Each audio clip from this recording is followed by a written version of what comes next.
to právě teď naučí. Já ještě počkám, až se tady všichni sedneme a budeme připraveni. Jasně, krok si dolů, že jo, ať se to dobře tancuje, já je tady kopnu dopředu.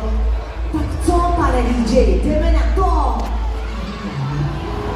Tak, my si počkáme na tu naši písničku. Víte, která to je? Znáte ji? Tak jdeme na to.